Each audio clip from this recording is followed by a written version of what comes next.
দুজনের কাঁঠাল বাগান নিয়ে আজ আমার দোকানে তুমুল ঝগড়া। তখনই তোমার দাদার ছেলের কথা আমার মাথায় আসলো। তুমি বলেছিলে ওরা খুব খায়। খাই তো, আর সেই নিয়েই তো যত সমস্যা। তুমি কাল ওদের আমার দোকানে নিয়ে এসো। ওরা কত খেতে পারে খাক, তোমারও সমস্যার সমাধান, আর ওদের দুজনেরও কার গাছের কাঁঠাল ভালো সেই ঝগড়ারও অবসান হবে।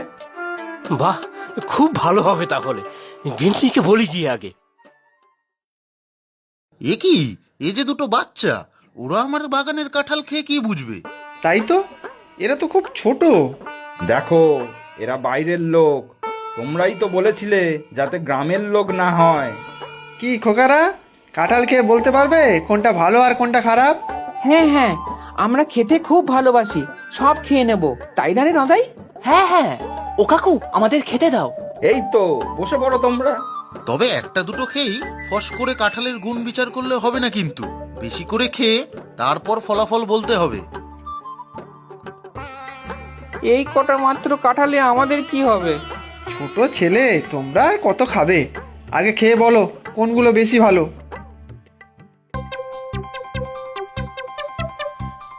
দাও, আরো দাও, খুব খিদে পেয়েছে। এই তো নাও না, অনেক আছে, গাছ ভর্তি কাঁঠাল।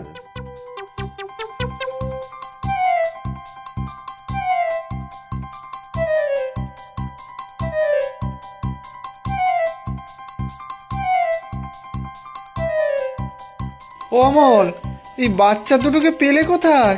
এরা তো প্রচুর খায়। আমাদের নিতাইদার দাদার ছেলে এখানে বেড়াতে এসেছে। এরা খুব খায় বলে বৌদির সাথে নিতাইদার খুব অশান্তি চলছে। এদিকে তোমরাও ঝগড়া করে চলেছো, তাই ভাবলাম এদের ডাকি। তা ভালোই করেছো, বাচ্চারা তো আর মিছে কথা বলবে না, খেয়ে সঠিকটাই বলবে কাঠটা ভালো। কিন্তু এর মধ্যেই তো 2 ভ্যান কাঁঠাল শেষ। ভয় পেয়ে গেলি বুঝি? আমার এখনো অনেক কাঁঠাল আছে। এই শর্মা কাউকে ভয় পায় না, বুঝলি? আরো 2 ভ্যান কাঁঠাল আমি আনছি এক্ষুনি, আমার তো আর গাছ কম নেই।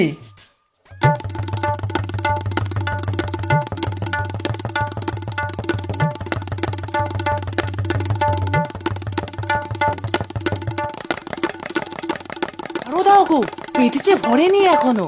খেয়েই তো যাচ্ছ, কোনটা ভালো তা তো বলছো না। এভাবে সব কাঁঠালই তো শেষ হয়ে যাবে।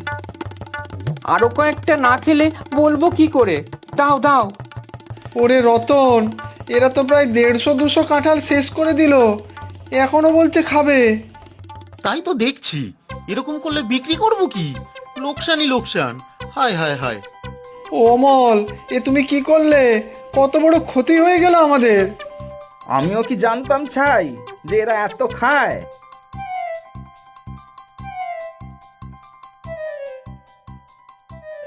ওরে নদাই গদাই, এই দেখ আমি এসে গেছি, চল এবার বাড়ি চল দেখি। মা এসেছো? তোমার কথা খুব মনে পড়ছিল। হ্যাঁ গো মা, এই দেখো না, মনের দুঃখে কাঁঠাল খাচ্ছি। চল বাছা ঘরে চল, আমি অনেক রান্না করে খাওয়াবো তোদের। হ্যাঁ চল তোরা এবার। অমলদা, তোমাদের সমস্যা মিটেছে তো? হ্যাঁ হ্যাঁ, খুব মিটেছে। এবার ওরা না গেলে আরো সমস্যা শুরু হয়ে যাবে। কি বলিস রতন? ঠিক ঠিক, তোমাদের দুজনকে দুটো কাঁঠাল দিচ্ছি, বাড়ি গিয়ে খেও কেমন? হ্যাঁ রে বাছারা, চল এবার।